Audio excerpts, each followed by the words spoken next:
In this video, we're going to go over how to program any Concept2 monitor to a set distance. This is going to make your life so much easier if you're doing a row workout that has any type of intervals. So the first thing, you're going to hit select workout. Then from here, we're going to do a new workout. Then whatever it might be, lately we've been doing a lot of distance. I will hit select whatever the thing is, so distance.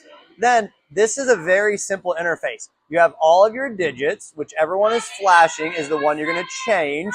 You have a plus and a minus, and as we see, the plus makes it bigger, the minus makes it smaller. And then you have the right and the left arrows, which will change the digit to the right or the left. So let's say I want to make this 500. Well, this needs to become a 0. Great. Now, it doesn't let you set all 0, so it just automatically changes that. So now I'm going to hit the arrow to the right, and then it flashes. Now, where a lot of people go wrong is they hit this, and they don't see it immediately change, and then they hit it again, and then they end up like somewhere else, right? We don't need all that. So I'm going to go back until I get the one flashing that I want. And then I'm going to change that to whatever I wanted. Now, this screen is set to just have it be a single distance one time. So then I would just hit the checkbox.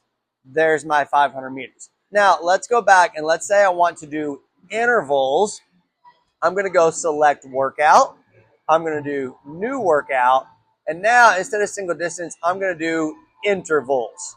I'm going to click that. What type of interval do I want? Let's go distance. Now, this was just by default set to 500. Let's say we need to make it 1,000. What happens if I make this a 0? It's going to change something else. It's not going to let me make that a 0. So I'm going to go over, make this a 1. Now I've got 1,100. I don't want that. I'm going to hit the arrow to the right. Now I can make this a 0 by hitting the minus. Easy day. Now, if my rest time is at 0, then right when I row 1,000, it's immediately going to restart for another 1,000. So I've got a few options. Let's say I'm setting my rest to 2 minutes, whatever. I can go 2 minutes. Now, let's say I'm sharing with a partner. Here's something we use a lot.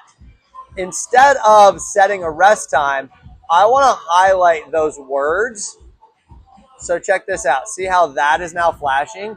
I can change that by hitting the plus to an undefined rest time. So when I hit the checkbox, what would happen? When I row 1,000 and it gets to 0, it's just going to start a rest break timer that counts up. And then it's going to tell you that if you hit this button at any time, it'll automatically restart the next interval. So we're going to use that if we're sharing with a buddy.